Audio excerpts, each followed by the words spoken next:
Welcome back to my channel. Investing for beginners എന്ന നമ്മുടെ video സീരീസിൻ്റെ part 3യിലേക്ക് എല്ലാവർക്കും സ്വാഗതം. കഴിഞ്ഞ 2 വീഡിയോസിലായിട്ട് നമ്മൾ 2 ഇമ്പോർട്ടൻ്റ് ആയിട്ടുള്ള കാര്യങ്ങൾ സംസാരിച്ചു. ഒന്നാമത്തെ വീഡിയോയിൽ ഇൻവെസ്റ്റിംഗ് ലേറ്റായി എന്ന ഒരു റിഗ്രറ്റ് നമ്മൾ ഒഴിവാക്കണം എന്നത്. രണ്ടാമത്തെ വീഡിയോയിൽ സേവിങ്ങും ഇൻവെസ്റ്റിങ്ങും രണ്ടും ഇമ്പോർട്ടൻ്റ് ആണ്. രണ്ടും എന്തിനൊക്കെയാണ് യൂസ് ചെയ്യേണ്ടത് എന്നതും നമ്മൾ മനസ്സിലാക്കി. ഇന്ന് നമ്മൾക്ക് ഇൻവെസ്റ്റിങ്ങിനെ പറ്റിയിട്ടുള്ള കുറച്ച് ബേസിക് ആയിട്ടുള്ള കാര്യങ്ങൾ മനസ്സിലാക്കാം. ആദ്യം തന്നെ എന്താണ് സ്റ്റോക്ക്, അല്ലെങ്കിൽ എന്താണ് ഷെയർ, എന്താണ് മ്യൂച്വൽ ഫണ്ട്. അപ്പം എനിക്ക് പറയാനുള്ളത്, നമ്മളെപ്പോഴും എന്താണ് എന്നതിനേക്കാളും എന്തിനാണ് എന്ന് ചോദിക്കുന്നതാണ് കുറച്ചും കൂടി നല്ലത്. എന്തിനാണ് ഈ ഷെയർ മാർക്കറ്റ്, എന്തിനാണ് ഈ മ്യൂച്വൽ ഫണ്ട് എന്നത് മനസ്സിലാക്കി കഴിഞ്ഞാൽ ഓട്ടോമാറ്റിക്കലി എന്താണ് ഇതെല്ലാം എന്ന് നമുക്ക് മനസ്സിലാക്കാൻ പറ്റും. അപ്പോൾ എന്തിനാണ് സ്റ്റോക്ക് മാർക്കറ്റ്? ഒരു രാജ്യത്തിന് എന്തിനാണ് സ്റ്റോക്ക് മാർക്കറ്റിൻ്റെ ആവശ്യം? ഒരു രാജ്യം എങ്ങനെയാണ് വളരുന്നത്? നിങ്ങൾ ഇന്ത്യ ഡെവലപ്പായി എന്ന് പറയുമ്പോൾ നിങ്ങൾ എന്താണ് നോക്കിക്കാണുക? ഡെവലപ്ഡ് ആവണമെന്നുണ്ടെങ്കിൽ നല്ല റോഡുകൾ വേണം, അല്ലേ?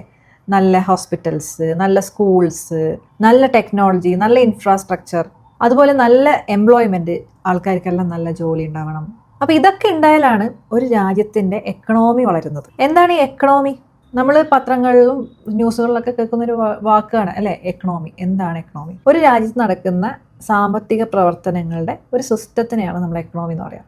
അതായത് ആളുകൾ ജോലി ചെയ്യുന്നത്, കമ്പനീസ് പ്രോഡക്ട്സ് ഉണ്ടാക്കുന്നത്, നമ്മൾ പ്രോഡക്ട്സ് വാങ്ങുന്നത്, ഗവൺമെൻറ്റിൻ്റെ പണമിടപാടുകൾ, ഇതെല്ലാം എക്കണോമിയിൽ വരുന്നതാണ്. അപ്പോൾ ഇതൊക്കെ കൂടുമ്പോൾ ഒരു രാജ്യത്തിൻ്റെ എക്കണോമി കൂടും എന്ന് നമ്മൾ പറയും. അപ്പോൾ എന്താണ് എക്കണോമി നമ്മൾ മനസ്സിലാക്കി. അപ്പോൾ നമ്മൾ വിഷയത്തിലേക്ക് വരാം. അപ്പോൾ ഒരു രാജ്യം വളരണം, അതിൻ്റെ എക്കണോമി വളരണം എന്നുണ്ടെങ്കിൽ അതിൻ്റെ ഏറ്റവും ഇമ്പോർട്ടൻ്റ് ആയിട്ടുള്ള കാര്യം എന്താ? രാജ്യത്തിന് പൈസ വരണം, അല്ലേ? ഒരു രാജ്യത്തിൻ്റെ അടുത്തേക്ക് പൈസ വരണം. ഒരു രാജ്യത്തിന് എങ്ങനെയാണ് പൈസ വരുന്നത്? ഗവൺമെൻറ്റിന് എങ്ങനെയാണ് പൈസ കിട്ടുന്നത്? ടാക്സ്, നികുതി. ആരടക്കും ഈ നികുതി? നമ്മളടക്കും ഈ നികുതി.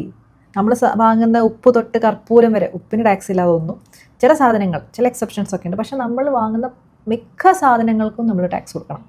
നമ്മൾ ഇപ്പോൾ ഇടുന്ന ഡ്രസ്സ്, അതിന് നമ്മൾ ടാക്സ് കൊടുക്കുന്നുണ്ട്. നമ്മൾ പെട്രോൾ പമ്പിൽ പോയി പെട്രോൾ അടിക്കുന്നു, അതിന് ടാക്സ് കൊടുക്കുന്നു. നമ്മൾ എവിടെയെങ്കിലും ഒരു സർവീസ് എടുക്കുന്നു, ബ്യൂട്ടി പാർലറിൽ പോകുന്നു, അവിടെ നമ്മൾ ടാക്സ് കൊടുക്കുന്നു. നമ്മൾ റെസ്റ്റോറൻറ്റിൽ പോയി ഫുഡ് കഴിക്കുന്നു, ജി എസ് ടി കണ്ടിട്ടില്ലേ? നമ്മൾ ടാക്സ് കൊടുക്കുന്നു. അങ്ങനെ നമ്മളുടെ ലൈഫിൽ നമ്മൾ വാങ്ങുന്ന പല പ്രോഡക്ട്സിനും പല സർവീസസിനും നമ്മൾ ടാക്സ് കൊടുക്കുന്നുണ്ട്. ഇതിന് ഇൻഡയറക്റ്റ് ടാക്സ് എന്ന് പറയും.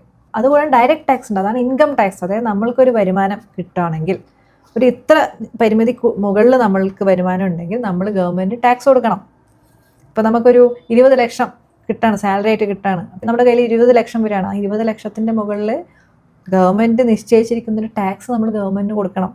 നമ്മൾ സ്റ്റോക്ക് മാർക്കറ്റിൽ നിന്ന് പൈസ ഉണ്ടാക്കുകയാണ്, ഗവൺമെൻറ് നമ്മൾ ടാക്സ് കൊടുക്കണം നമ്മളെ പ്രോഫിറ്റിൽ നിന്ന്.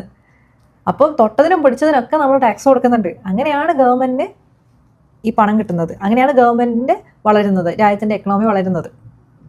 അപ്പോൾ ഒരു രാജ്യത്തിൻ്റെ എക്കണോമി വളരണം എന്നുണ്ടെങ്കിൽ ടാക്സ് വേണം. അത് നിങ്ങൾക്ക് മനസ്സിലായല്ലോ. നമ്മളെല്ലാവരും ടാക്സ് കൊടുക്കുന്നുണ്ട്. ഒരു ഗവൺമെൻറ് വളരുന്നത് കൂടുതൽ ടാക്സ് വരണം. ആരാണ് ഒരു രാജ്യത്ത് ഏറ്റവും കൂടുതൽ ടാക്സ് ഗവൺമെൻറ് കൊടുക്കുന്നത്? ഗവൺമെൻറ് എങ്ങനെയൊക്കെയാണ് ടാക്സ് കിട്ടുക? നിങ്ങൾ ജോലി ചെയ്തിട്ട് ഇൻകം ടാക്സ് ആയിട്ട് നിങ്ങൾ കൊടുക്കുന്നു. പ്രോഡക്ട്സ് വാങ്ങുമ്പോൾ നിങ്ങൾ ടാക്സ് കൊടുക്കുന്നു, അല്ലേ? സർവീസസ് വാങ്ങുമ്പോൾ നിങ്ങൾ ടാക്സ് കൊടുക്കുന്നു. ഇതൊക്കെ ക്രിയേറ്റ് ചെയ്യുന്ന ആൾക്കാരാരാ? ജോലി ഉണ്ടാക്കുന്ന ആൾക്കാരാരാ? പ്രൊഡക്റ്റ് ഉണ്ടാക്കുന്നതാരാ? ബിസിനസ്സുകളല്ലേ? ബിസിനസ്സുകളിൽ നിന്നാണ് പല ജോലികളും ഉണ്ടാവുന്നത്, പ്രോഡക്ട്സ് ഉണ്ടാവുന്നത്, പല സർവീസസ് ഉണ്ടാവുന്നത്. അപ്പോൾ ഏറ്റവും കൂടുതൽ ഗവൺമെൻറ് ടാക്സ് കിട്ടുന്നത് ആരെടുത്തുനിന്നാണ്? ബിസിനസ്സുകാരെടുത്തുനിന്നാണ്. അതുകൊണ്ട് ഒരു രാജ്യത്തിൻ്റെ ഡെവലപ്മെൻറ്റിന് ബിസിനസ് വളരെ വളരെ ഇമ്പോർട്ടൻ്റ് ആണ്. ബിസിനസ്സുകാരെ ശരിക്കും ഒരു രാജ്യം വളർത്തണം. അതാണ് ഓൺട്രപ്രണേഴ്സിനൊക്കെ വളരെ വലിയ രീതിയിൽ ട്രീറ്റ് ചെയ്യുന്നത് രാജ്യം. അവർ രാജ്യത്തിൻ്റെ വികസനത്തിന് ഹെൽപ്പ് ചെയ്യുന്ന ആൾക്കാരാണ്. അപ്പോൾ ഈ ബിസിനസ് വളർത്തണം, അല്ലേ? അപ്പോൾ നമ്മളൊരു ബിസിനസ് വളരണം എന്നുണ്ടെങ്കിൽ, ഏത് ബിസിനസ്, നിങ്ങൾ നാളെ ഒരു ബിസിനസ് സ്റ്റാർട്ട് ചെയ്യണം. ആ ബിസിനസ് വളരണം എന്നുണ്ടെങ്കിൽ അതിന് ഏറ്റവും അത്യന്താപേക്ഷിതമായിട്ടുള്ള ഒരു കാര്യം എന്താണ്? ഒരു ബിസിനസ് സ്റ്റാർട്ട് ചെയ്യണം, അത് വളർത്തണം എന്നുണ്ടെങ്കിൽ നിങ്ങൾക്ക് നാളെ ഒരു ബേക്കറി കച്ചവടം തുടങ്ങണം, ഷോപ്പ് കണ്ടെത്തണം, അല്ലേ? സാധനങ്ങൾ വാങ്ങണം. എന്താണ് ആദ്യം വേണ്ടത് കയ്യിൽ? What do you need? പണം, അല്ലേ? You need capital. പണം വേണം. അപ്പം ബിസിനസ്സുകൾക്ക് വളരണമെന്നുണ്ടെങ്കിൽ പണം വേണം. ആ പണം കണ്ടെത്താനുള്ളൊരു മാർഗ്ഗമാണ് ഈ ഷെയർ മാർക്കറ്റ്. അതെങ്ങനെയാണെന്നല്ലേ? ഒരു കമ്പനിക്ക് വളരാൻ പണം വേണം, അത് നിങ്ങൾക്ക് മനസ്സിലായി. പണം എങ്ങനെയൊക്കെ കമ്പനിക്ക് എടുക്കാം? ഒന്ന് ലോൺ എടുക്കാം, ബാങ്കിൽ നിന്ന് ലോൺ എടുക്കാം, അല്ലെങ്കിൽ നമ്മളടുത്ത് തന്നെ ലോൺ എടുക്കാം. കമ്പനിക്ക് കടപ്പത്രങ്ങൾ ഇഷ്യൂ ചെയ്യാം. അതിനെയാണ് ബോണ്ട് മാർക്കറ്റ് എന്ന് പറയുന്നത്. അതായത് നമ്മൾക്ക് കമ്പനിക്ക് കടം കൊടുക്കാം. അപ്പോൾ കടം കൊടുക്കുമ്പോൾ എന്താണ്? മുതലും പലിശയും തിരിച്ചു കൊടുക്കണം ഈ കമ്പനി. അപ്പോൾ നിങ്ങളൊരു 10 ലക്ഷം രൂപ നിങ്ങളുടെ സുഹൃത്തിന് ബിസിനസ് സ്റ്റാർട്ട് ചെയ്യാൻ കൊടുത്തിട്ടുണ്ടെങ്കിൽ അതിൻ്റെ പലിശയും മുതലും ഫ്രണ്ട് തിരിച്ചു തരണം. അല്ലെങ്കിൽ നിങ്ങളിപ്പോൾ ബോണ്ട് മാർക്കറ്റിൽ പോയിട്ട് കടപ്പത്രം വാങ്ങിയാലും ഇതേപോലെ ആ കമ്പനി നിങ്ങൾ കൊടുത്ത ക്യാപിറ്റലും അതുപോലെ തന്നെ ഇൻട്രസ്റ്റും നിങ്ങൾക്കുള്ള ഇൻട്രസ്റ്റും തിരിച്ചു തരും. ഇനി വേറെ രീതിയിലും കമ്പനിക്ക് പണം ഉണ്ടാക്കാം, പണം വാങ്ങാം മറ്റുള്ളവരുടെ നിന്ന്. അതെങ്ങനെയാണ്? ചെറിയൊരു ഷെയർ കൊടുക്കുക, അതായത് കമ്പനീൻ്റെ ഒരു ചെറിയൊരു ഭാഗം നമ്മൾക്ക് തരാം. കമ്പനിയുടെ ചെറിയൊരു ഭാഗം, ഒരു ഓണർഷിപ്പ് തന്നിട്ട് നമ്മളെടുത്തു നിന്ന് പണം വാങ്ങാം. അപ്പോൾ ഇവിടെ എന്താണ് വ്യത്യാസം? നമ്മൾക്ക് കമ്പനിയുടെ ഓണർഷിപ്പ് കിട്ടി. ആ ഓണർഷിപ്പിനെയാണ് ഇക്വിറ്റി എന്ന് പറയുന്നത്. അതാണ് ഇക്വിറ്റി ഇൻവെസ്റ്റ്മെൻറ്റ്. ഇക്വിറ്റി ഇൻവെസ്റ്റിംഗ് എന്നൊക്കെ കേട്ടിട്ടില്ലേ? ഇക്വിറ്റി എന്ന് വെച്ച് കഴിഞ്ഞാൽ ഓണർഷിപ്പ്. അപ്പം ഇവിടെ എന്താണ്? നമ്മൾ കമ്പനീൻ്റെ ഇക്വിറ്റി വാങ്ങുന്നു, ഷെയർ വാങ്ങുന്നു. ഷെയർ വാങ്ങിയിട്ട് നമ്മളുടെ പണം കൊടുക്കുന്നു. അപ്പം നാളെ കമ്പനി വളരുമ്പം ഈ ഷെയറിൻ്റെ വിലയും കൂടും, കമ്പനീൻ്റെ വാല്യൂ കൂടി. അപ്പോൾ നമ്മുടെ കയ്യിലുള്ള ആ ഷെയറിൻ്റെ മൂല്യം കൂടും, ആ ഓണർഷിപ്പിൻ്റെ മൂല്യം കൂടും. അത് നമ്മൾക്ക് എപ്പോൾ വേണമെങ്കിലും വിറ്റ് കാശാക്കാം. അതാണ് സ്റ്റോക്ക് മാർക്കറ്റിലൂടെ സംഭവിക്കുന്നത്. അപ്പോൾ നിങ്ങൾ ഒരു കമ്പനിയുടെ ഷെയർ വാങ്ങുമ്പോൾ അതിൻ്റെ ഒരു കുറച്ച് ഓണർഷിപ്പ് നിങ്ങൾക്ക് കിട്ടി. ഓക്കെ, പിന്നെ അതാണ് നിങ്ങളുടെ കയ്യിൽ. നിങ്ങൾ വാങ്ങിയ പണം തിരിച്ചു തരണമെന്ന് കമ്പനിക്ക് ഇതില്ല. കമ്പനി ഓൾറെഡി നിങ്ങൾക്ക് ഓണർഷിപ്പ് തന്നു. നാളെ ആ കമ്പനി വളരുമ്പോൾ ഈ ഷെയർസ് നിങ്ങൾക്ക് വിറ്റ് പൈസയാക്കാം. കമ്പനി വളരുമ്പോൾ ഓട്ടോമാറ്റിക്കലി ഷെയർ പ്രൈസ് കൂടും. അതുകൊണ്ടാണ് സ്റ്റോക്ക് മാർക്കറ്റിൽ നല്ല കമ്പനികളെ തിരഞ്ഞെടുത്ത് ഇൻവെസ്റ്റ് ചെയ്യണമെന്ന് പറയുന്നത്. ഓക്കെ, അപ്പം ഇതാണ് ഇക്വിറ്റി ഇൻവെസ്റ്റ്മെൻറ്റ്. പക്ഷേ നമ്മൾ ഇക്വിറ്റി വാങ്ങി എന്നല്ല പറയാം, ഷെയർ വാങ്ങി എന്നാണ് പറയാം. കോമൺ ആയിട്ട് യൂസ് ചെയ്യുന്നിട്ടും ഷെയർ ആണ്. ഷെയർ എന്ന് പറയുന്നത് ഇതേ കമ്പനീൻ്റെ ഒരു ഓണർഷിപ്പാണ് ഷെയർ.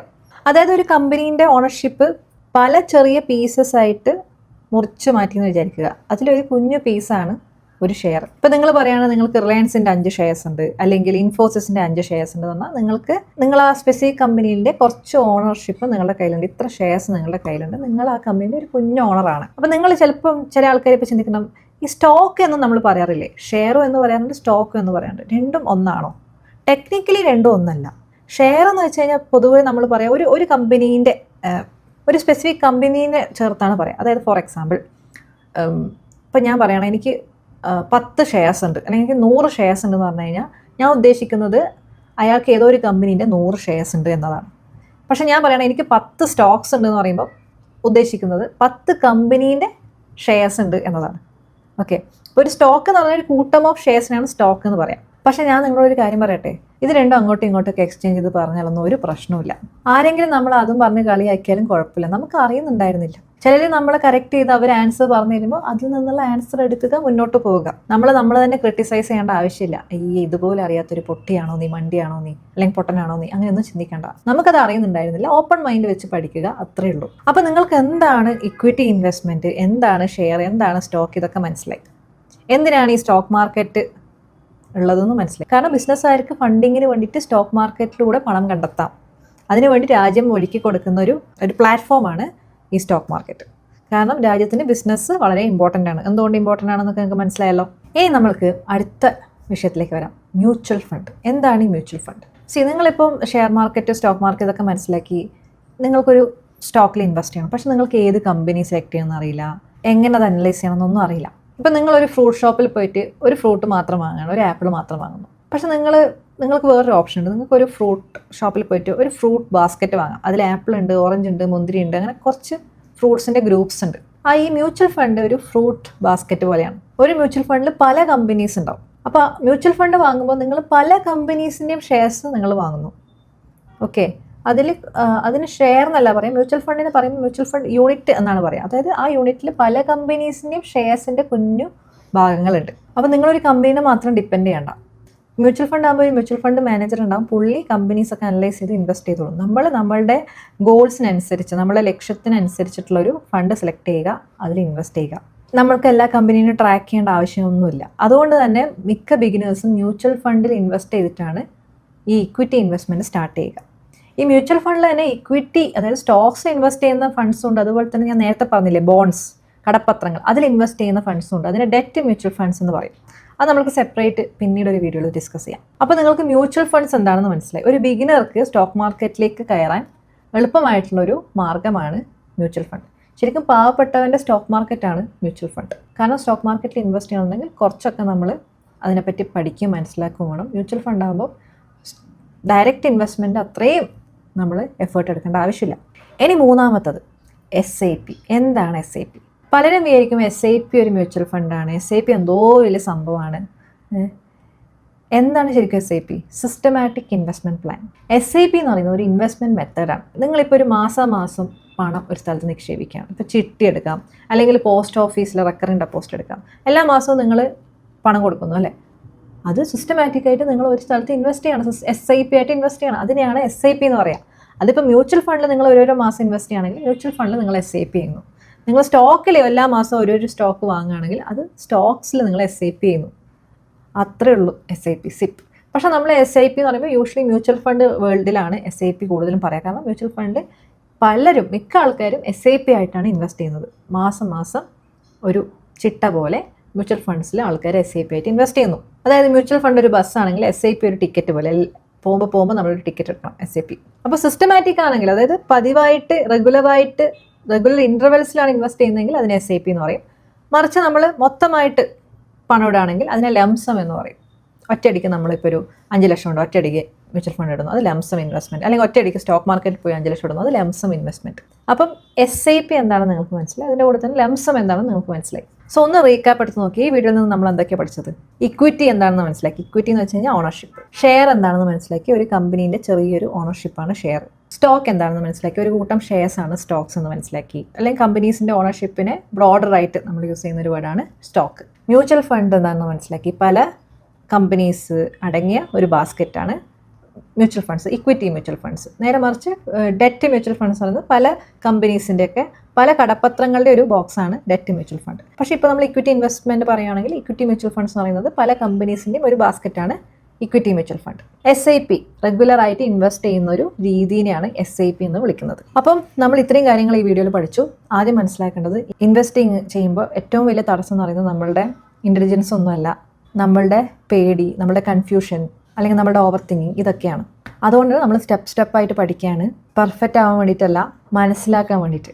അപ്പോൾ അടുത്ത വീഡിയോയിൽ നമ്മളുടെ ഫസ്റ്റ് 500 രൂപ എവിടെ ഇൻവെസ്റ്റ് ചെയ്യും എന്നത് നമുക്ക് മനസ്സിലാക്കാം. അപ്പോൾ അതിനായിട്ട് അടുത്ത വീഡിയോ കാണുക. Okay, take care.